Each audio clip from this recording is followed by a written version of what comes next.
Nobody noticed what Nora Hadley was doing in the mornings. She woke before the sun dressed in the dark and walked across frozen ground to the barn before the valley had enough light for a neighbor to see her from the road.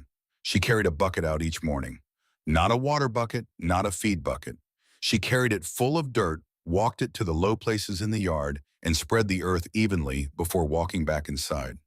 She did this every day for 3 weeks in October of 1886. To anyone passing on the dirt road that cut through the valley, the Hadley place looked like every other homestead in the territory. Weathered timber walls faded gray by sun and wind. A peaked roof patched where it needed patching. A wide sliding door on the barn that groaned when you pushed it open.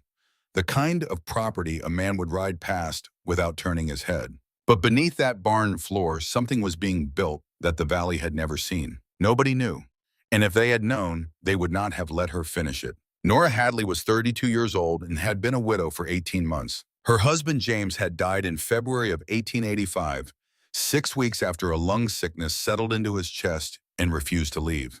He had been a carpenter by trade, a quiet man from Ohio who had believed when they came to Montana territory that a man with good hands and a willingness to work hard could build something that would last. He had been right about most things. He had not been right about his own lungs. The cabin James built was like most cabins in the territory. Rough pine logs stacked one over the other, gaps chinked with mud and moss that shrank in the cold and let the wind find its way through. A single main room with a small sleeping loft above. A stone fireplace built more for cooking than heating, the kind of fireplace that fills a room with smoke if you feed it too fast and fills it with cold if you don't feed it enough. The floorboards were laid straight down onto packed dirt. No foundation, no crawl space. Just boards between the living family and the frozen ground beneath. In winter, frost crept upward through those boards like something alive. Ice formed on the inside face of the window glass. The children slept under every quilt. Nora owned their breath visible in the dark air above their faces.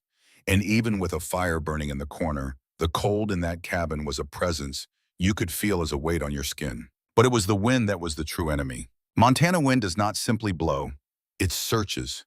It finds every weak place in the chinking, every gap where a log has dried and pulled away from its neighbor, every loose board and cracked corner, and it pushes through those places with a patience that no amount of rags or moss can fully stop.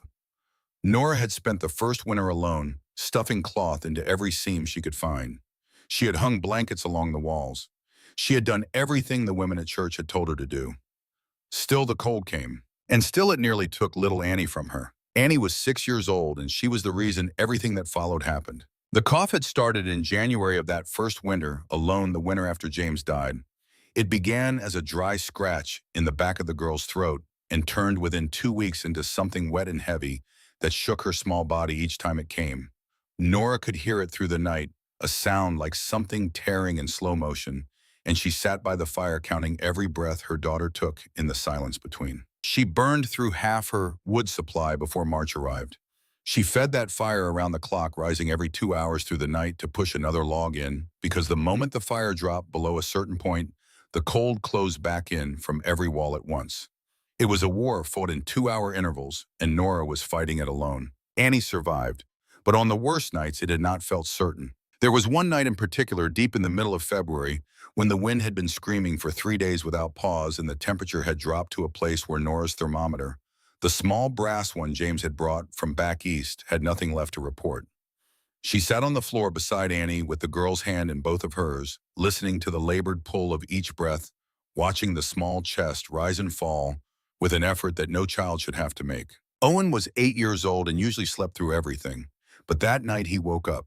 He climbed down from his pallet in the loft and stood at the top of the ladder looking at his mother on the floor below, and in the firelight his face had the look of a boy who has understood something. He wasn't ready to understand. He said, "Mama, is Annie going to die like Papa did?" Nora did not look up from her daughter's face right away.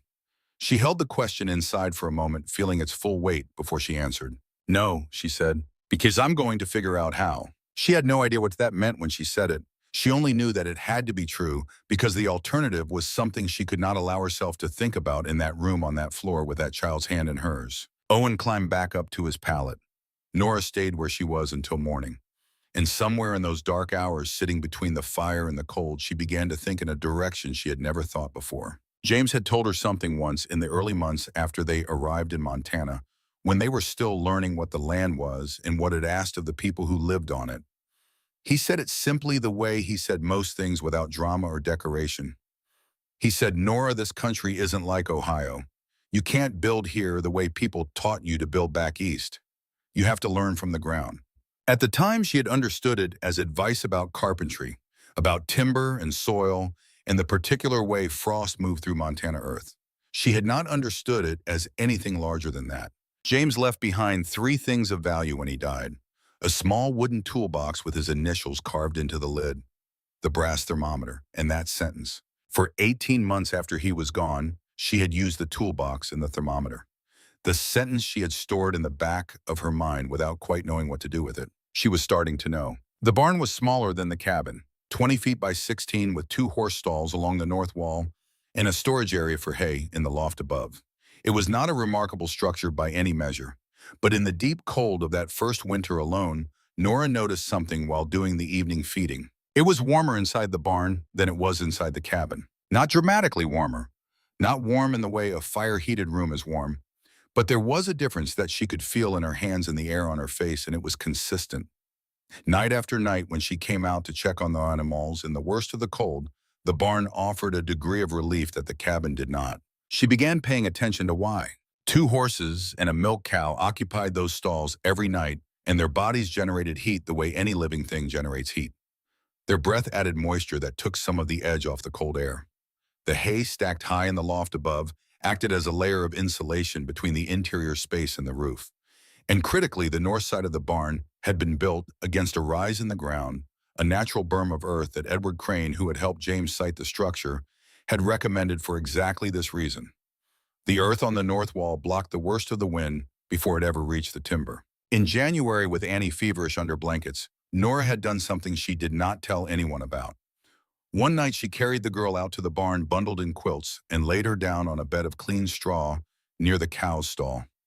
She sat beside her through the night, not sleeping, just watching and waiting. Annie slept more deeply that night than she had in weeks. In the morning, for the first time in a long time, Nora did not hear the wet pull of the cough. Before she carried Annie back to the cabin, Nora held James's thermometer up in the barn, 47 degrees. Then she walked to the cabin and held it inside, 19 degrees. That was not a feeling or an impression. It was a number, a difference of 28 degrees between a space above ground and a space below. And Nora Hadley, who had never studied physics or engineering or any formal science at all, held that thermometer in the pale winter light and understood what James had meant. Not about carpentry, about everything. The ground itself held heat. At depth beneath the reach of frost and wind, the earth stayed at a temperature that the air above it could never touch. If you could build inside that depth, if you could put walls of stone and pack soil around a living space and use the earth itself as insulation, you would not be fighting the cold anymore. You would simply be below it. This understanding is the whole foundation of what Nora built, and it needs to be said once clearly. Soil at a depth of 6 to 7 feet maintains a steady temperature near 50 to 55 degrees year-round, regardless of what the air above is doing. Combined with the radiant heat of livestock overhead and hay acting as a ceiling insulator, a properly built underground room could sustain a livable temperature through a Montana winter on almost no additional fuel. Nora did not know the scientific terminology. She knew the number on the thermometer, and she trusted it. She began digging in the first week of October 1886. She chose the center of the barn floor away from the stalls where the animals made their mess, and she removed the boards, carefully stacking them against the wall so they could be replaced if needed. The first morning she dug for 2 hours before the sun rose high enough to risk being seen. She filled one bucket, she carried it out, spread it in a low place near the fence line, and went inside to make breakfast for the children, as though nothing had happened. The next morning she did it again. On the fourth day, Owen followed her. He did not announce himself. He stood in the doorway of the barn, in the early gray light, watching his mother stand in a hole that now reached to her waist, swinging a shovel against the dark earth. He watched for a long moment. Then he said in the matter-of-fact tone that was very much his father's tone, "What are you building?" Nora looked up at him from the floor of the excavation. She considered several possible answers. Then she gave him the true one. "A warm room," she said, "for Annie." Owen considered this for the length of time it takes a boy to understand that his mother has already decided and that the decision is not negotiable and does not require his approval. "I can pull the bucket," he said. From the next morning forward, Owen was at the barn before first light. He would grip the rope tied to the bucket handle and haul each load of dirt up while Nora dug below. They did not speak much. They worked in the rhythm that develops between people who are building something together. And when the sun rose far enough that a neighbor might see, they replaced the boards, scattered fresh straw over them, and went inside. 3 weeks passed. The hole grew. In the fourth week, after a heavy rain came through the valley overnight, Nora descended into the unfinished chamber before feeding the animals and found water standing in the far corner. The eastern wall was weeping. She stood in the cold dark looking at the water and felt something she had been keeping at bay since she started. Doubt. Not doubt about the idea. The idea was sound. She had tested it. She had the numbers to prove it. But doubt about herself, about whether one woman with a shovel and a bucket and no one to consult could actually build something that would hold under the pressure of a Montana winter. James would have known what to do about a weeping wall. She had watched him work enough times to know that he would have looked at it for a moment, run his hand along the stone, and told her exactly what was needed. James was not here. She sat down on the earthen floor and put her back against the dry section of the wall and looked at the water in the corner for a long time. Her hands were cracked open from the cold, and the skin round her knuckles split in dark with dried blood. She pressed one hand flat against the earth beside her and felt the steady, indifferent warmth of it, 50-something degrees, patient, not panicking, just there. She picked up the shovel. It took 2 days to fix the drainage problem. She dug a narrow channel along the base of the eastern wall and filled it with gravel hauled up from the creek bed, creating a path for water to follow away from the living space and into a deeper sump at the far end of the chamber. She reinforced the soil behind the stone in that corner, packing it tight and angled to direct moisture downward. When it was done, she poured a bucket of water along the wall and watched where it went. It went where she had told it to go. She would remember this later, not as a moment of triumph, but as the moment she understood what it actually meant to build something. You plan, and then the ground tells you what you missed, and you fix it, and you continue. That was all. It was not complicated. It was just work. The walls were built from flat stones gathered from the creek bed over several evenings, sandstone and limestone, that she loaded into the wagon and hauled back in loads small enough not to attract comment. She stacked them without mortar, setting each stone with a slight inward lean so that gravity would hold the courses together, and packed dark earth tight behind each course to seal out moisture. The floor she tamped hard with the back of the shovel and sloped gently toward the gravel sump. For the ceiling, she salvaged heavy beams from a collapsed shed on the eastern edge of the property, beams thick enough to carry the weight of the barn floor above the 2 horses, the cuss, and the 8 feet of stored hay that sat above all of it. The entrance was a trap door 3 feet square cut into the barn floor and fitted with boards that lay flush with the surrounding planks.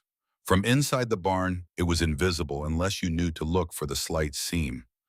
A short ladder led down into the chamber. For ventilation, she shaped a clay pipe from drainage tiles 8 inches wide, running from the ceiling of the chamber up through the wall of the barn and emerging on the exterior as what appeared to be a simple vent. Air could move. In one corner, she built a small hearth lined with fire brick she had traded for at the general store in Lewistown, just large enough to warm the surrounding stone on a cold evening. The real heat, the steady heat, would come from the earth and from the animals above. By mid-November, the room was finished. There was a Sunday in early October between the drainage problem and the completion of the walls, when Nora stood in the churchyard after services with the other women of the valley and heard something she was meant to hear. She had not been trying to listen. She was watching Owen and Annie through the church window where the children had stayed inside out of the cold, and she was thinking about the angle of the drainage channel and whether she had the right slope on the run. Then Ruth Crane's voice reached her from the small group of women standing nearby, carrying with the clear quality of a voice that knows it is being heard. "I understand she's been sleeping in the barn," Ruth said, not unkindly, with genuine concern in her voice, the kind of concern that is also by its nature a judgment. Someone ought to look in on her. Poor thing. Nora kept her eyes on the window. She felt the words land, felt the shape of them, felt the way they rearranged how she would be thought of in this community from this point forward. She was no longer the widow who was managing. She was the widow who had lost her footing. She turned and looked at Ruth Crane directly, and said in a voice that carried no more and no less than it needed to, "Thank you, Mrs. Crane, I'm managing fine." Ruth smiled the smile of a woman who does not believe what she has just been told but is too polite to say so. Nora kept the word poor in her mind that evening, not with bitterness, but with the precise attention she gave to problems that needed solving. Kindness and accuracy were different things, and the word meant at its root that something was lacking. She was not lacking, she was building. There was a difference, and before long, the valley would see it.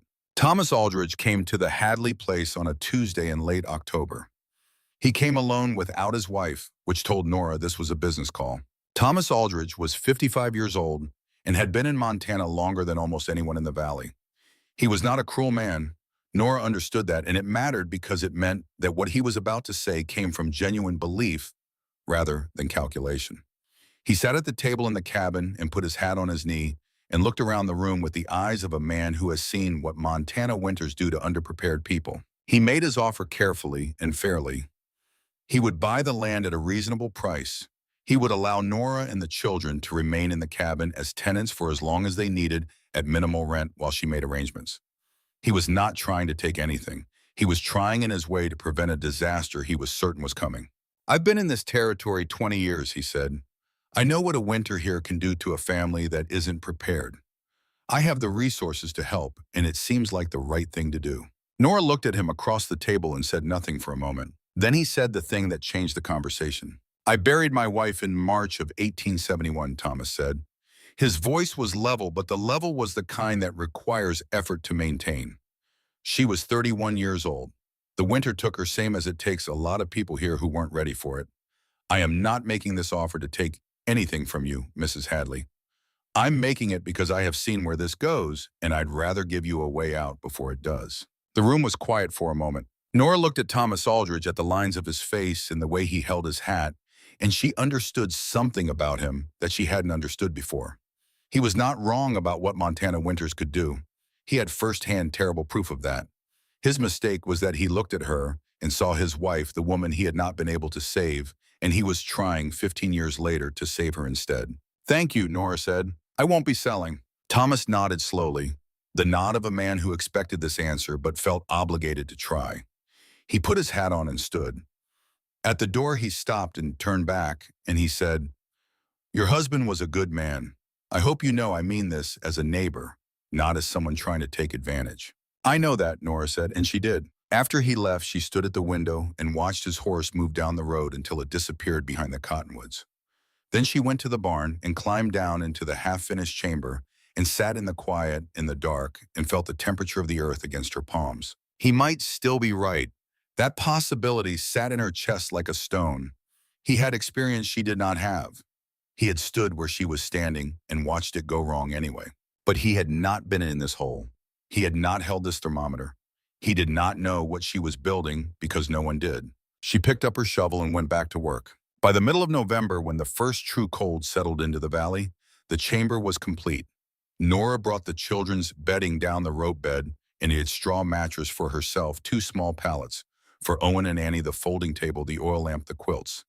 The space was 8 feet wide and 12 feet long, with a stone ceiling 7 feet above the earthen floor. The walls were dark and close, and the lamp threw soft yellow light against them. Annie stood at the top of the ladder and looked down and said, "It looks like a bear's den." Owen, already halfway down the ladder, said without looking up, "Warmer than a bear's den." Nora lit the small hearth fire for the first time. She fed it for 1 hour, just enough to warm the stone around the firebox and let the heat begin to spread into the chamber walls. Then she let it drop to coals. She hung James's thermometer from a nail beside the ladder. 55 degrees. Outside the barn, the temperature was falling through 18 and heading lower. That night, all 3 of them slept through without waking once. No fire to tend, no cold creeping up through the floor, no wind finding the gaps in the walls. Just the steady, indifferent warmth of the earth and the quiet sound of the horses shifting in their stalls overhead, and the deep, untroubled breathing of 2 children who did not know what their mother had spent 3 weeks building beneath them. Nora lay in the dark for a long time before she slept. She thought about James's sentence, "You have to learn from the ground." She thought about the 2 numbers on the thermometer, the difference she had held in her mind for months before she understood what to do with it. She thought about the drainage problem and the 2 days it had taken to fix it, and the way the water had gone where she told it to go. She thought about Thomas Aldridge standing at her door believing he was saving her. She thought, "I heard you, James." Then she closed her eyes, and for the first time in 18 months, she slept like a woman who was not afraid. What she did not know, lying there in the warmth of the ground while December moved toward the valley, was that the winter coming for them was not like other winters. The signs were there for those who knew how to read them, in the behavior of animals, in the particular color of the sky in the late afternoons, in the way the cold in early November had a finality to it that the old-timers recognized and did not talk about directly. Something was building out on the plains to the north, something that had been gathering itself for a long time, and it would arrive in January with a force that would test every roof and wall and fireside in the territory. Every one of them but one. December arrived in Montana the way a man arrives who has been watching from a distance for a long time, patient and certain, waiting for the moment when everyone has stopped looking at the door. The cold that settled into the valley in the first week of December was not the dramatic cold of a blizzard. It was the cold of permanence, of a temperature that drops and simply does not come back up, as though the thermometer has forgotten the upper half of its range. Frost stayed on the fence post past noon. The creek slowed, thickened, and went quiet. The sky turned the particular shade of white that old-timers in the valley described not as a color, but as an absence, the light going flat and directionless in a way that made distances hard to judge. Nora noticed the sky and said nothing about it to anyone. She had more immediate concerns. Isaac Webb came to the Hadley place on a Thursday in mid-December. He came on horseback and tied up at the fence post and knocked on the cabin door, which told Nora this was not a casual passing.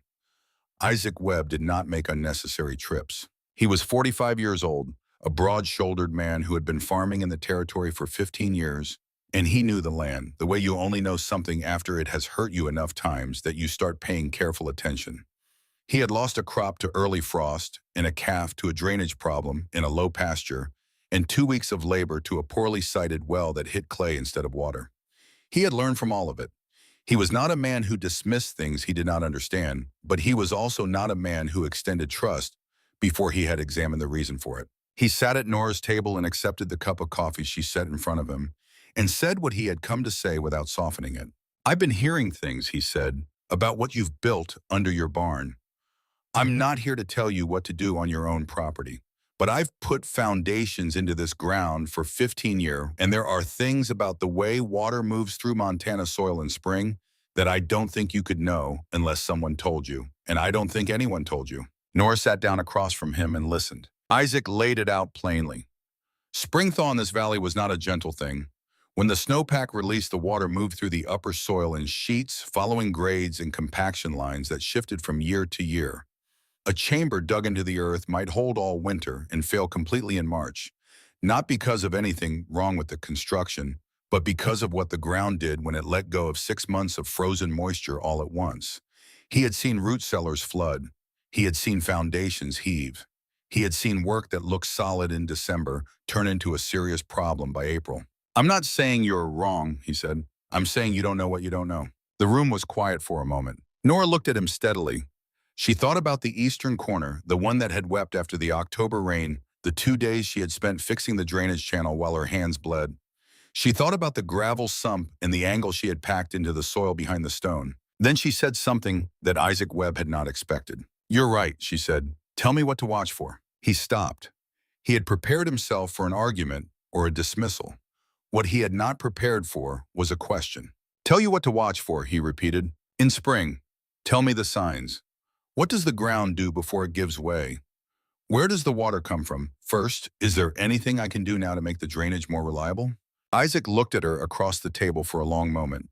Then he put his coffee down and started talking in a different register, entirely the register of someone who has been asked a real question by someone who intends to use the answer. They sat at that table for 2 hours. Isaac told her about the way meltwater traveled along clay layers that sat below the topsoil, how it moved laterally before it moved down, how a chamber built below a clay lens could fill from the sides before it ever showed water on the floor. He told her about the signs, the way the soil around a structure would soften unevenly, the way certain areas of a field would green up faster than others in March because the water was already moving beneath them. Nora listened to all of it. She asked 3 specific questions. She went to the barn twice while they talked, once to check the angle of her gravel channel and once to examine the base of the eastern wall by lamplight. When she came back the second time, she told Isaac what she had found, and he nodded slowly. "You may be all right," he said with the careful tone of a man who is not ready to say more than that. "But you'll want to watch the eastern corner." "I know the eastern corner," Nora said. Isaac finished his coffee, stood, and pulled his coat on. At the door, he paused. "I came here expecting you to argue with me," he said. "I know," Nora said. "That's why you came instead of just letting people talk." He looked at her for a moment, then went out without answering. She watched him ride back down the road and thought that Isaac Webb was the most useful kind of person, the kind who tells you things you don't want to hear, because they believe the truth is more valuable than your comfort. The day after Isaac's visit, Samuel Greer came. His arrival was different from Isaac's in a way that Nora felt before he said a word. Isaac had come with information. Samuel came with something heavier than information, something he had been carrying since October, and had finally decided he could not carry alone anymore. He stood in the doorway of the barn while Nora was doing the evening feeding and said with no preamble, "I told my wife about the blankets. In October, she told Ruth Crane." Nora set down the feed bucket and looked at him. "I know," she said. "I didn't think it would go the way it did." "I know that too." Samuel Greer was a practical man, 40 years old, not given to lengthy self-examination. But he had spent 2 months living with the knowledge that a careless sentence spoken to his wife over supper had turned into a current of opinion running through the community, and that current had not been gentle to Nora Hadley. He had heard what Ruth said at the church. He had heard the word poor used too many times. He had watched Thomas Aldridge ride out to make his offer and come back alone, and he had felt each time the specific discomfort of a man who knows his hands are not entirely clean. "I wanted to know you were all right," he said, "and I wanted to say it to your face instead of just thinking it." Nora studied him for a moment. Then she said, "Do you want to see what I built?" She opened the trap door and held the lamp over the opening. Samuel looked down into the chamber at the stone walls and the earthen floor, and the small hearth in the corner, and then he came down the ladder. He stood in the chamber and felt the temperature settle around him, the cold of the barn releasing as he descended. He looked at the thermometer on the wall. He looked at the hearth, cold and dark in the middle of the afternoon. He looked at Owen's books stacked neatly on the small table, at Annie's extra quilt folded at the foot of her pallet. He did not say anything about the temperature or the construction. What he said, "Well, are the children well?" "Better than last winter," Nora said. "Better than any winter since James." Samuel nodded. He stood there for another minute, just standing in the warmth of the ground with his hat in his hands. Then he said, "I won't mention it to anyone again, what you're doing here." "You can mention it if you want," Nora said. "I'm past worrying about that." He looked at her. "Then why are you telling me that?" "Because you came here to make something right, and I want you to know you did." She paused. "Go home, Mr. Greer. Make sure your wood is stacked high. I think December is going to be shorter than we expect." He climbed out, replaced the boards behind him, and rode home in the early dark. Nora fed the animals and climbed back down and sat in the quiet of the chamber for a while before she called the children for supper. She had not told him what she meant by shorter than expected. She had not told anyone. Frances Cole came on her own without being invited on a Saturday afternoon in the third week of December. She was 34 years old and had been teaching the Valley's children for 6 years, and she had the particular quality of mind that develops in people who spend their days trying to understand how other people learn. She noticed things that other people walked past, not because she was more intelligent, but because she had trained herself to ask why when something didn't fit the pattern she expected. What had not fit the pattern was Annie Hadley. Frances had watched Annie for 2 winters. The previous winter, the girl had been pale and fragile, the kind of child you worried about, the kind whose absence from school on a cold Monday morning made you send someone to check on the family. This December, Annie was a different child entirely. Pink-cheeked and bright-eyed, running in the schoolyard with her coat half open while other children huddled near the building, eating her lunch with appetite, laughing. Children did not transform like that without a reason. And the reason was not medicine, because Nora Hadley could not afford the kind of medicine that would produce that result. The reason was something else. Frances knocked on the cabin door and asked Nora directly, "What have you changed?" Nora looked at her for a moment, the look of someone deciding how much of a door to open. Then she said, "Come with me." She took Frances to the barn. She opened the trap door. Frances climbed down without hesitation and stood in the chamber with her hands at her sides, taking it in. She did not exclaim or perform surprise. She looked at the walls and the ceiling and the drainage channel and the ventilation pipe and the thermometer, and she did what Nora had not expected anyone to do. She took a notebook from her coat pocket and started writing. "You don't mind?" she asked, already writing. "What are you writing?" Nora asked. "Everything," Francis said. "Dimensions, materials, the angle of the drainage, the position of the vent." She stopped and looked up. "Nora, do you understand what you've built here?" "A warm room," Nora said, "for my children." "Yes," Francis said, "and also a solution to the problem that kills people in this valley." She went back to writing. "I want this recorded so it isn't lost. Is that all right?" Nora stood at the base of the ladder and watched this woman she had known for 6 years, but had never understood quite this clearly before, and felt something shift inside her. Not pride exactly. Something quieter than pride. The sense that what she had done in this hole in the ground had weight beyond what she had assigned it. "Write whatever you need," Nora said. Frances spent 40 minutes in the chamber. When she climbed out, she had 4 pages of notes covered in her neat school teacher's hand. She stood in the barn and looked at Nora and said, "If the winter is as bad as the signs are suggesting, these notes are going to matter." "What signs?" Nora asked. "The behavior of the elk," Frances said. "They've moved down lower and earlier than anyone can remember. The old hands are watching them and not saying much." She tucked the notebook into her coat. "They don't say much when they're worried." Nora thought about the color of the sky in late November, the particular absence of it. "Thank you for coming," she said. "Thank you for showing me," Frances said. Christmas passed quietly on the Hadley place. Nora cooked what she had and kept the children occupied and tried not to spend too much time watching the sky. She had done what she could do. The chamber was ready. The wood she had was mostly reserved for the cabin, which she still used during the day, maintained as a normal household surface for the community to see. At night and in the worst cold, the family descended. In those December nights, lying in the chamber with Owen and Annie breathing steadily on their pallets, Nora sometimes thought about Thomas Aldridge's wife, the woman he had buried in March of 1871 at 31 years old. She thought about what it must have been like to be that woman in those last weeks in a cabin fighting the cold with whatever was available, with a husband doing everything he could and still watching the cold win. She did not feel superior to that woman. She felt connected to her. Both of them had faced the same enemy in the same territory. The only difference was a thermometer and a number and a sentence James had spoken years ago that had finally made sense. The first real sign came on the 3rd day of January. The wind changed direction in the middle of the afternoon, shifting from the northwest to a bearing that the cattle seemed to feel before any human instrument registered it. Nora's 2 horses stood at the back of their stalls, with their heads down and their ears flat, and the milk cow refused to eat her evening hay, standing instead with her body pressed into the corner of the stall as though she was trying to make herself smaller. Nora stood in the barn and watched the animals for a long time. Then she went back to the cabin and moved the last of the children's winter things down into the chamber. Extra oil for the lamp, the remaining dried goods from the cabin shelf.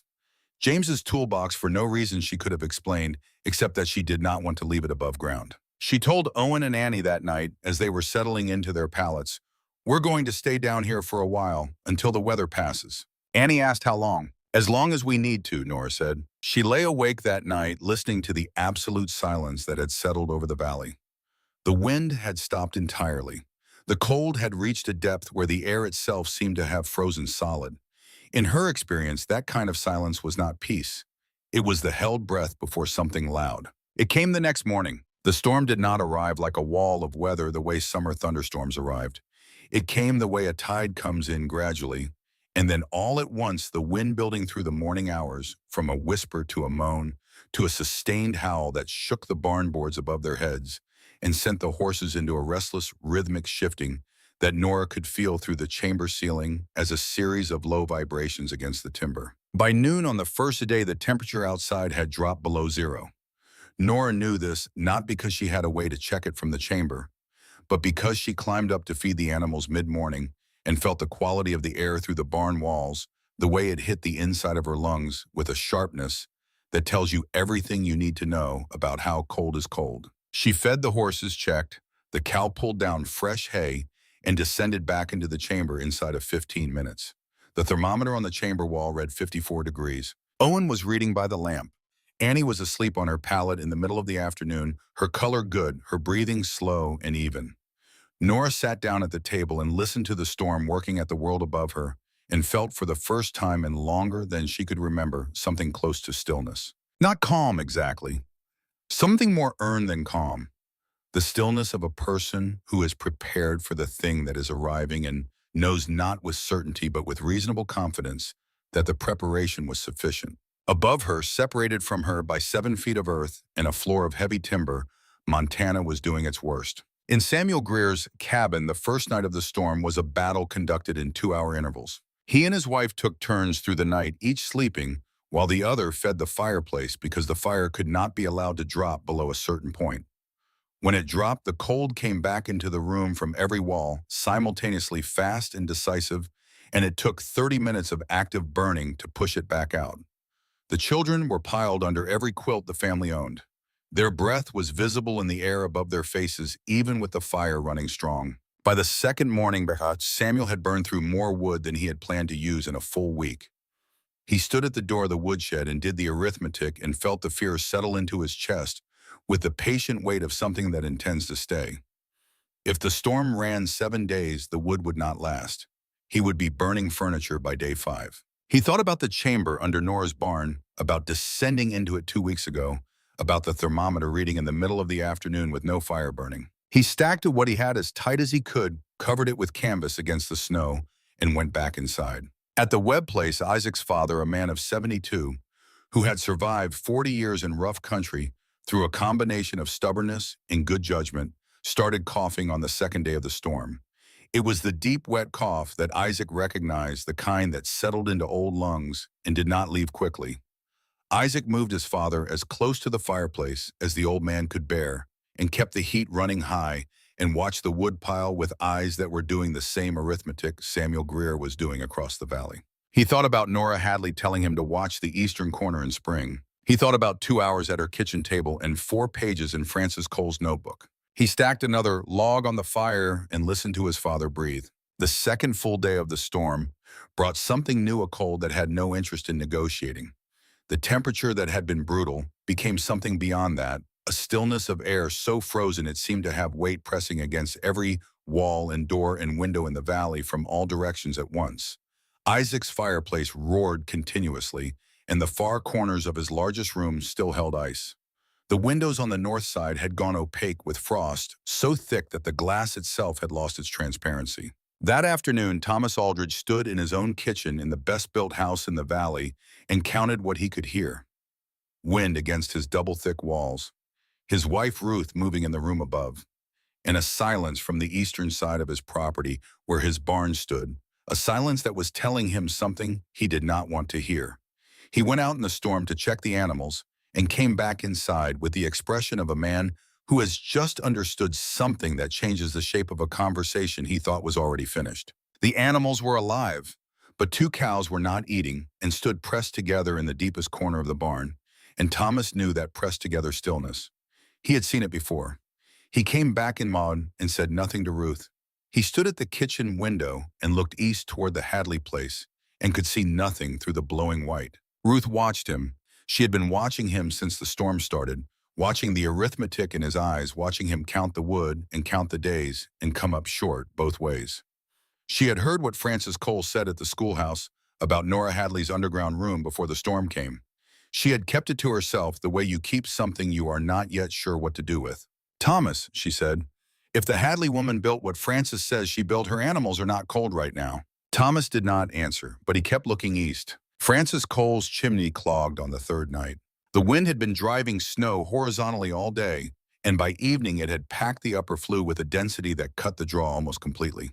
Smoke began backing into the cabin, thin at first, and then thicker, filling the space near the ceiling and working its way down. Francis opened the door to clear it, and the storm pushed back with a force that nearly knocked her sideways, driving snow into the room in a white surge before she could pull the door shut again. She stood in the dark cabin, smoke curling above her, the fire dead, and made her decision. She wrapped herself in every blanket she had and sat in the chair nearest the wall that faced away from the prevailing wind. Then she took her notebook out of her coat pocket, the one with Nora's chamber measurements in it, and she kept writing. She was not writing to document the storm. She was writing because she had discovered in the course of that December afternoon in the chamber that what Nora had built was not just a winter shelter. It was a solution to a problem that had been killing people in cold climates since people first tried to live in them, and the solution was simple enough that anyone with the right information and a willingness to work could replicate it. She wanted that information to exist on paper in enough detail that it could not be lost. She wrote by the light that came through the frost-clouded window, the pale gray light of storm-reflected snow, until her fingers were too stiff to hold the pen. Then she put the notebook inside her coat against her chest, where her own body heat would keep it from freezing. In the chamber beneath the barn, 3/4 of a mile away, Nora was sleeping. On the third night of the storm, she did not sleep immediately. She lay in the dark after she had checked the children and confirmed the temperature and verified in her own mind that everything was functioning the way it should be. And then in the specific quiet that existed in that space below the reach of the wind, she let herself think about the eastern corner. Isaac's words had stayed with her. The clay layers, the lateral water movement, the signs in early March when the ground started to soften unevenly. She had done what she could to reinforce the drainage. She believed it was enough.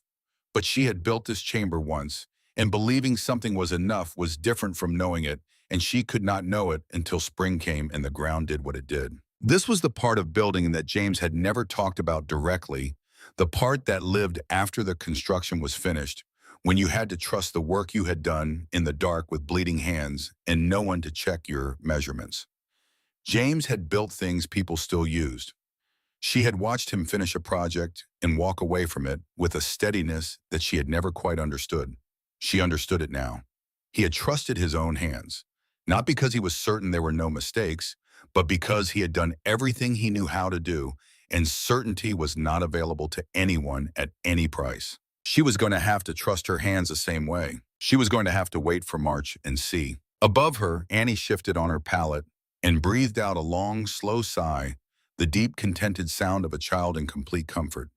The sound moved through the chamber and settled against the stone walls, and Nora lay still and let it reach her. Last February, that same child had been breathing in the short, effortful pulls of someone fighting for each one. Nora had sat on a cold floor and counted each breath like a coin she was afraid of losing. She closed her eyes. Whatever March brought, she would fix it. The same way she had fixed the eastern corner in October. The same way she had fixed every problem in this chamber one at a time with the tools she had and the knowledge she could gather, and the willingness to keep going after the moment when stopping would have been easier. She slept. On the fourth day, the wind dropped just enough. It was not over. The cold had not broken and the snow was still coming, but the sustained howl that had made it impossible to hear yourself think above ground eased by mid-morning into something that allowed movement. Samuel Greer stood at his window and looked through the frost-edged glass toward the Hadley place, 3/4 of a mile east, and saw what he had been watching for and dreading in equal measure. No smoke, not a single trace of it rising from any chimney on the property. The cabin chimney was cold. The small roof vent on the barn, the one he had never paid much attention to before, showed nothing. His stomach tightened in a way he recognized. He had felt it before in other winters when a neighbor went quiet and the silence lasted too long. He strapped on his snowshoes. The walk that usually took 20 minutes took close to an hour. The drifts in the low places between the properties had piled to chest height, and he moved through them, slowly breaking trail with each step, his breath coming in short, hard bursts in the cold that had settled back to somewhere well below zero. Snow had crusted over in the night, and the crust broke under his weight unpredictably, so that each step was a small negotiation between the surface and the man crossing it. He thought about the conversation in the barn in December. He thought about Nora saying you can mention it if you want, and the steadiness of her voice when she said it. He thought about the thermometer he had seen on the chamber wall, the number he had stood in front of for a long moment before he climbed back out and said nothing. He thought about what it would mean if he opened that barn door and found silence where there should have been warmth. He pushed the barn door open against a drift that had piled against the base, forcing it with his shoulder, and stepped inside. The air was cold, but not the killing cold of the open.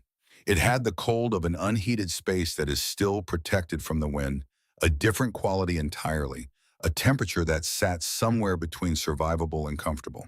The two horses stood in their stalls with their heads up, ears forward, watching him with the mild curiosity of animals that have been well cared for and have no particular anxiety about the world. The milk cow was standing at her feed trough. Fresh hay had been pulled down from the loft. Someone had been in this barn that morning. Samuel stood still and listened. Then from beneath his feet, from beneath the boards he was standing on, he heard a child's voice. It said, "Mama, is someone up there?" The voice was clear and unhurried and entirely unafraid. Samuel Greer stood in that barn for 3 seconds without moving, with the sound of that voice in the cold air around him, and felt something happen in his chest that was not fear and was not relief, but was something larger than either. It was the recognition of a thing he had almost understood in December and was only now understanding completely. He said, "It's Samuel Greer. I came to check on you." A pause, the sound of movement below. Then the trap door lifted and Nora Hadley's face appeared in the opening, lit from below by lamplight. Her cheeks were pink, her eyes were steady and calm. "We're fine, Mr. Greer," she said. Not surprised, not shaken, not cold. Just there below the barn floor, below the storm, below all of it, as though she had been waiting in perfect patience for the world above to finish what it was doing. Samuel looked at her face in the lamplight and understood with the full weight of a man who has seen enough of life to know when he is standing in front of something true that he had been wrong about Nora Hadley. Not wrong about her character or her intelligence. Wrong in the specific way that most people in the valley had been wrong. He had looked at her situation and seen fragility when he should have seen preparation. He had looked at the bucket of dirt in the yard every morning and seen desperation when he should have asked what she was building. "Come down," she said. "It's warmer down here." He came down. Samuel Greer stood at the bottom of the ladder and did not move for a long moment. He had been inside the chamber once before in December, when the storm was still weeks away, and the cold was merely the ordinary cold of a Montana winter, and the whole thing had existed for him as an interesting idea that a woman he respected had decided to test. He had stood in the warmth then, and felt it, and acknowledged it, and climbed back out, and gone home, and told himself he understood what she had built. He had not understood it. He understood it now. The difference between knowing a thing intellectually and knowing it in your body after 4 days of fighting a fire that would not stay hot enough, in a cabin that would not stay warm enough after standing at the woodpile, doing arithmetic that had no good answer after walking through chest-high drifts in below-zero cold, while dreading what he might find at the end of the walk, that difference was not small. It was the difference between a map and the territory the map describes. He was standing in the territory now. Nora set a cup of water on the table and sat across from him. Owen was reading by the lamp. Annie was awake on her pallet, watching Samuel with the direct curiosity of a child who finds visitors interesting. The lamp threw steady light against the stone walls. The thermometer on the wall read 53 degrees. "How long have you been down here?" Samuel asked. "Since the afternoon before the storm hit," Nora said. "We come up twice a day to care for the animals. Otherwise, we've been here." 4 days, Samuel said. 4 days, she said. He looked at his hands on the table. They were cracked and red from the cold, the knuckles dark at the joints, the way hands get when they have been going in and out of extreme cold repeatedly with no real chance to recover. He turned them over and looked at the palms and then looked up at Nora. "I came expecting to find something bad," he said. "I know," she said. "I need to tell you something," Samuel said. He said it to the table more than to her, which is the way a man speaks when he is not entirely comfortable with what he is about to say. "In December, when I came here and saw what you had built, I went home and I told my wife it was clever. That was the word I used. Clever." He paused. "I said it like it was a surprise, like I hadn't expected you to be capable of it." Nora waited. "That wasn't right," he said. "It wasn't a compliment. It was a way of saying I'd underestimated you without admitting that I'd underestimated you." The oil lamp moved slightly in a breath of air from the ventilation pipe, and the shadows on the stone walls shifted and settled again. Annie had gone back to looking at her quilt. Owen had not turned a page in a while. Nora said, "Mr. Greer, you walked an hour through a blizzard to see if we were alive. I'm not going to argue with you about the word clever." Samuel looked up at her. "But if you want to make it right," she said, "tell people what you saw in here. Not clever, just what it is." He nodded. That was the whole of it. He climbed back up the ladder and went out into the storm that still had days left in it, and Nora watched the trap door settle back into place above her and sat with her children in the warmth of the ground and waited for the world to be ready for what came next. The storm broke on the 6th day. It did not end with drama. The wind simply stopped, as though whatever mechanism had been driving it had exhausted itself, and in the silence that followed, the valley lay buried under a depth of snow that changed the shape of everything. Fences had vanished. The low barn roof at the Webb place had a visible sag at the center that had not been there a week ago. The road that connected the homesteads to Lewistown was gone, entirely replaced by an unbroken white plain that gave no indication a road had ever existed there. Families came outside slowly the way people emerge after a long darkness and blinking against the reflected light of an enormous sky. They stood in doorways and looked at what the storm had left them and began the quiet accounting that follows every disaster. What remained, what was lost, what could be salvaged, what would have to be rebuilt from nothing. The Greer family had burned through nearly their entire winter supply of wood. Samuel stood at the empty woodshed and looked at what remained with the stillness of a man who has already moved past the shock of it and is now simply facing what is true. His children were alive and healthy, which was the thing that mattered, but the winter was not finished and the wood was nearly gone, and he would need to spend the first week of the thaw cutting and hauling before the cold came back. At the Webb place, Isaac's father was alive but not well. The cough that had started on the second day of the storm had deepened into something that would require weeks of careful management, warm food and rest, and the kind of slow recovery that old lungs undertake reluctantly.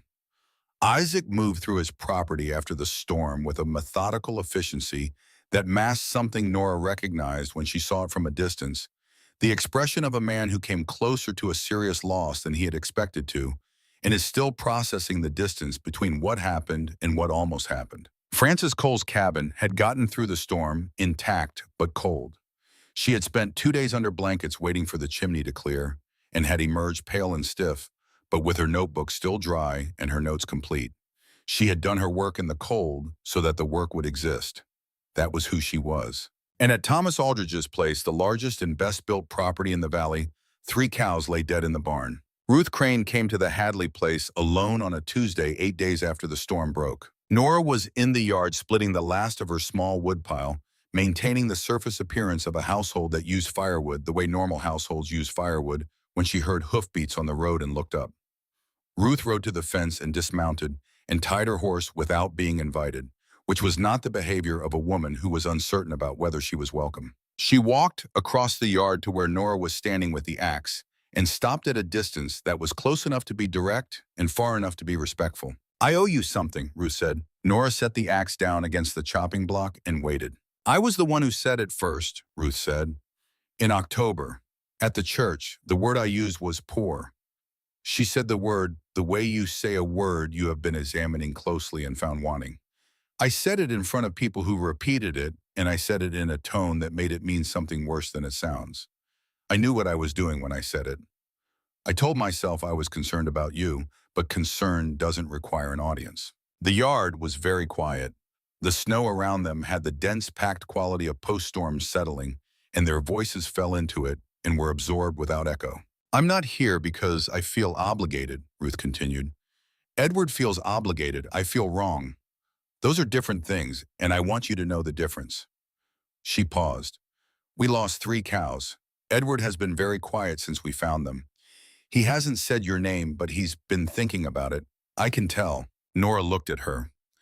Ruth Crane was a woman who had everything. Nora did not have a large house, a prosperous husband, social position, the particular ease of someone who has never had to wonder seriously whether they would be warm enough in February. None of that had made her malicious. It had made her thoughtless, which was a different thing, and she was standing in the snow right now, making a distinction between obligation and genuine remorse that most people would not have bothered to make. "Come inside," Nora said. She did not mean the cabin.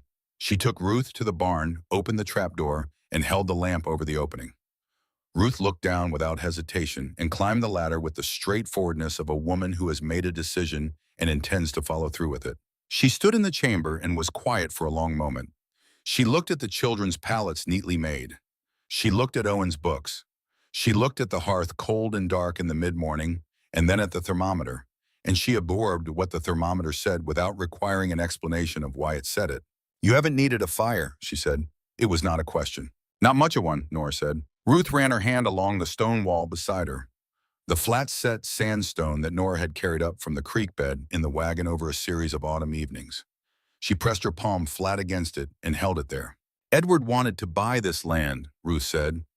"He told me it was for your benefit. He believed that." She took her hand off the wall. "He wasn't lying to me. He was lying to himself, which is harder to fix." "He's not a bad man," Nora said. "No," Ruth agreed. "He's a man who decided he knew the end of a story before it was finished." She looked at Nora directly. "I did the same thing. I looked at you and I saw how the story was supposed to go for a widow with 2 children in a Montana winter. And I narrated it before I checked whether it was true. Nora said, the story went differently. Yes, Ruth said, it did. Ruth climbed out a few minutes later and rode home, and Nora stood in the barn after the sound of the horse faded and thought about what it meant that the first person to use the word poor about her had also been the first person to come and say it had been wrong. She thought about Edward and his wife, buried in 1871, and the 15 years he had been carrying that loss as a reason to believe he knew how these things ended. She thought about how a wound, if it goes deep enough and long enough, can teach a person lessons that are mostly true but not entirely true, and how the not entirely true part is the part that does the damage. She went back into the chamber, sat at the small table, and opened Owen's reader to the page he had marked and waited for her children to come down for lunch. Thomas Aldridge came 4 days after Ruth. He did not send word ahead. He rode up to the barn in the late morning and dismounted and knocked on the barn door, which was the first time in Nora's memory that Edward Crane had knocked on anything at the Hadley property. She opened the door, and he stood in the thin winter sunlight with his hat in his hands. Ruth told me she came, he said. She did. I want to see it, he said, if you'll allow it. That last phrase, if you'll allow it, was doing considerable work.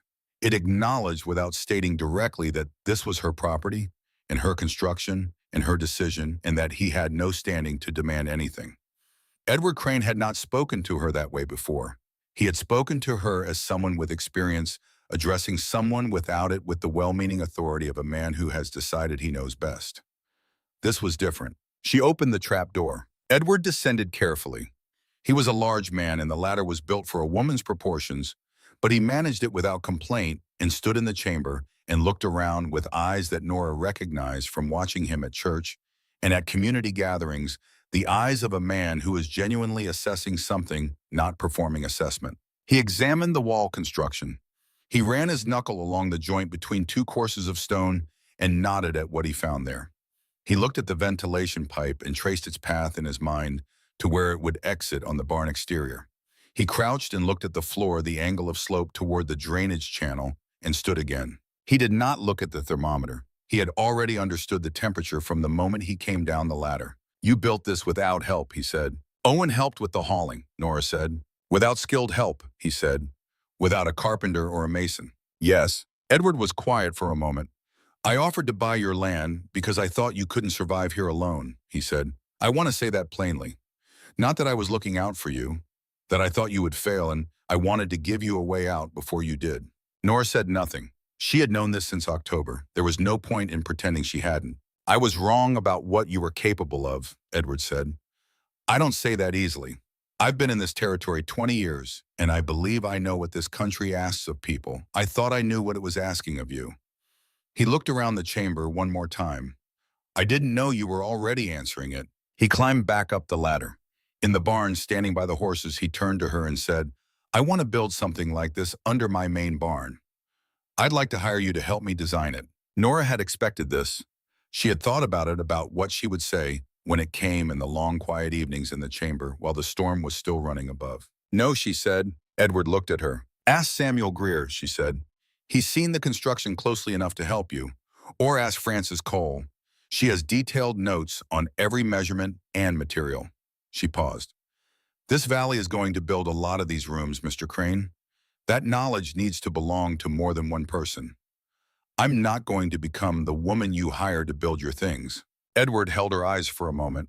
Then something in his face changed, some last resistance letting go, and he nodded. Cole has notes, he said. 4 pages, Nora said, in her own hand. He put his hat on and went to his horse.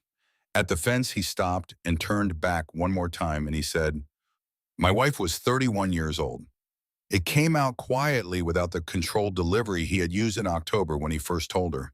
I've been trying to make up for that for a long time, in ways that weren't always useful to the people I was trying to help. Nora stood at the barn door and looked at him in the winter light. I know, she said. I'm sorry about your wife. He rode away down the road, and that was the last time Edward Crane ever offered to buy her land. They came through the rest of that winter steadily, and by March the snow began releasing from the upper slopes in the slow, patient way of snowpack that has had enough of being frozen. Nora watched the eastern corner. She watched it every day as the ground softened, as the air took on the particular smell of water, moving through earth as the lower fields began to show the first patches of bare ground in the places where the drainage was fastest. She watched the gravel channel and the sump in the soil behind the eastern wall, and she cataloged every morning what she found. What she found in the third week of March was a thin line of moisture along the base of the eastern wall. Not flooding, not the kind of failure she had feared.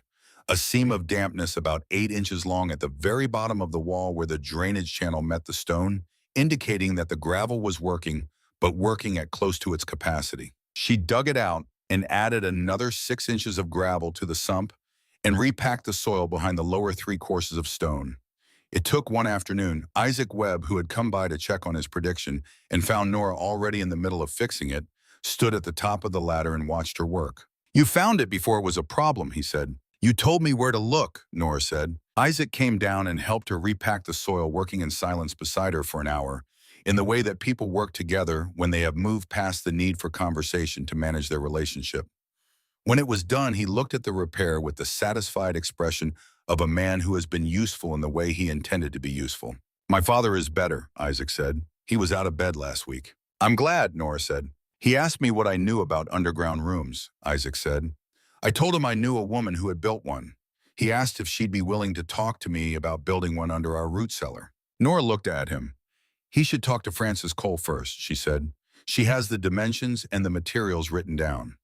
Then come back to me with specific questions." Isaac nodded. "That's what I'll tell him." He climbed the ladder. At the top, he stopped. "You were right not to stop," he said.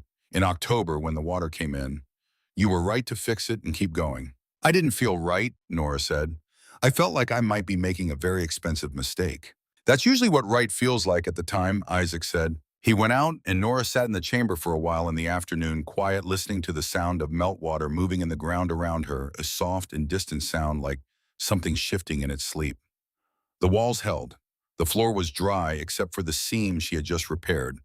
The temperature read 55 degrees. "Spring outside, 55 degrees below it." Frances Cole published her notes. She sent them to the Agricultural Gazette in Helena in April, written up in the clear and organized prose of someone who had spent years learning how to make complicated things comprehensible to people who needed to act on what they learned. The article described the chamber under the Hadley barn in precise detail: the dimensions, the wall construction, the drainage system, the ventilation, the thermal principles that made it work. She had asked Nora's permission before she sent it. Nora had said yes without hesitation. The article ran in the May issue under the title, "A Method of Winter Habitation from the Montana Plains." Nora Hadley's name appeared in the second paragraph, and again at the end, where Frances had written a sentence that Nora read 3 times when the copy arrived from Lewistown. The sentence said, "The design described here was conceived and constructed entirely by Mrs. Nora Hadley of Lewistown, Montana Territory, who arrived at its principles through observation and necessity and executed them through skill and persistence." Observation and necessity, skill and persistence. Nora folded the Gazette carefully and put it in the wooden box beside James's thermometer. She did not show it to anyone that day. She sat with it for a while in the way you sit with something that names you more accurately than you expected to be named. By the following winter, there were 6 underground winter rooms in the valley. Samuel Grier built one under his barn with help from Edward Crane's hired carpenter, using Frances's notes as the primary reference. He got the drainage right on the first attempt because he had watched Nora repack the eastern corner in March and understood what to look for. His family spent the following winter burning a third of the wood they had burned the year before. He told anyone who asked, and some people who didn't, exactly where the design had come from. Edward Crane built the largest one naturally with heavier materials and more refined construction, but built on the same principles in the same configuration. He hired the carpenter and supervised the work himself, and he referred to it throughout the construction in conversations with the carpenter as the Hadley method. He did not advertise that he had once tried to buy the land of the woman whose name he was using, but he did not hide it either when someone asked directly. Isaac Webb extended his root cellar downward and added a living space that his father occupied through the following 2 winters without once developing the cough that had nearly taken him in the blizzard. Isaac's father was a man of few words and strong opinions, and his opinion of the underground room was expressed primarily through the fact that he moved into it in November each year and refused to come back up until April. Frances Cole did not build one herself. She lived alone and her cabin was manageable, and her contribution had been the documentation which turned out to matter more in the long run than any single structure.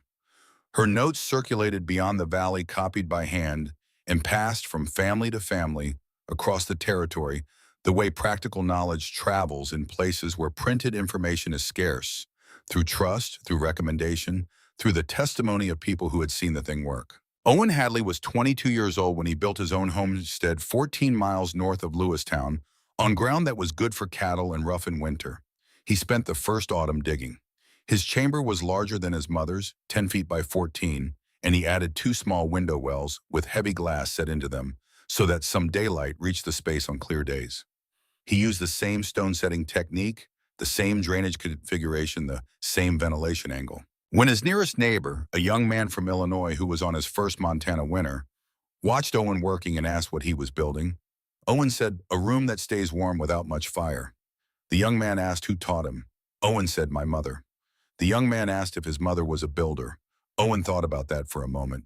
"She was a woman who paid attention," he said, "and she had a winter that required her to use what she'd noticed." The young man asked if she would be willing to come and consult. Owen said she might, but Frances Cole's notes in the Helena Gazette were probably the better starting point, and he would give him the issue number. Annie Hadley became a teacher, as Frances Cole had been a teacher before her, taking the position at the Lewistown School when she was 23 and holding it for the better part of 3 decades.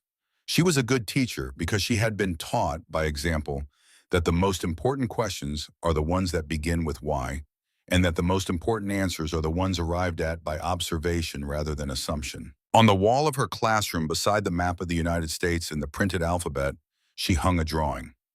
She had made it herself from memory and pencil on a sheet of heavy paper, a cross-section view of a barn, and the chamber below it with the stone walls and the drainage channel and the ventilation pipe, all shown in their correct positions and proportions. Below the drawing, she had written a single line in her careful schoolteacher's hand. The line said, "She asked why the barn was warm, and then she built the answer." When students asked about the drawing, Annie told them the story. She told them about the winter she had almost died, and she told it from a 6-year-old's perspective, which meant she told it the way it had actually felt, as a darkness that came and went, and a warmth that was always there underneath, and a mother who was always in the barn in the mornings doing something that nobody else understood yet. She told them about the blizzard. She told them about Samuel Greer walking through the drifts and hearing a child's voice from beneath the floor. She told them about the neighbors who came one by one and stood in the chamber and felt something that changed how they thought about what was possible. She told them about Edward Crane not as a villain, but as a man who had learned something hard too late and then tried to pass it forward. She told them about Ruth, who had been the first to use a word carelessly and the first to retract it directly.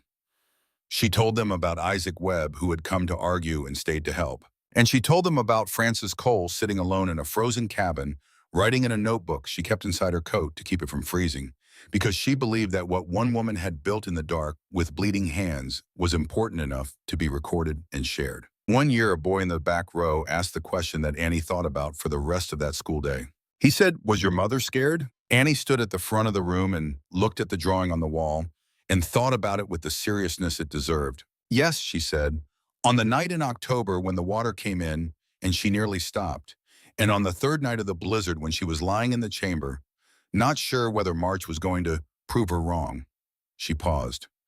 "But she did something that I think is harder than not being scared. She was scared and she kept going anyway. She fixed the drainage and she went back to sleep and she waited to see what March would actually bring, instead of deciding in advance that it would bring the worst." The boy thought about this. "And what did March bring?" "A seam of moisture along the eastern wall," Annie said. 8 inches long. She fixed it in an afternoon." The class laughed at that, the way you laugh when a story builds to something large and then lands somewhere small and real. Annie smiled. "That's usually how it goes," she said.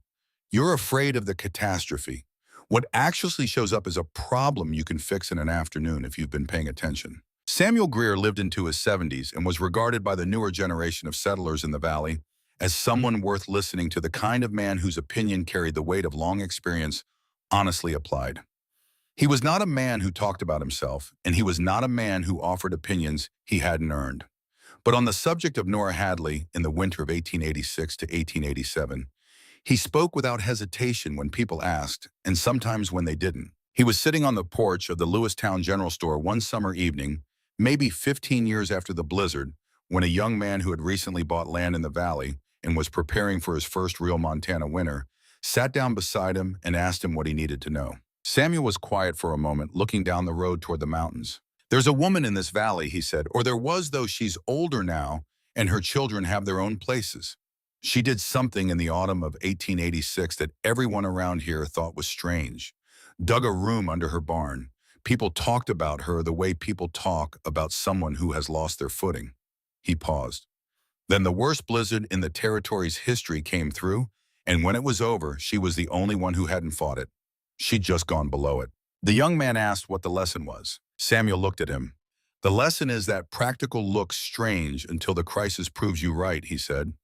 "And the corollary is that the people who think you're strange are usually the ones who didn't ask why you were doing it before they decided it was foolish." He stood up and adjusted his hat. "Go read the article in the Helena Gazette," he said. "May issue 1887. Francis Cole wrote it. Then go see the chamber under the Hadley barn if Mrs. Hadley will show you. She usually will." He started for the door.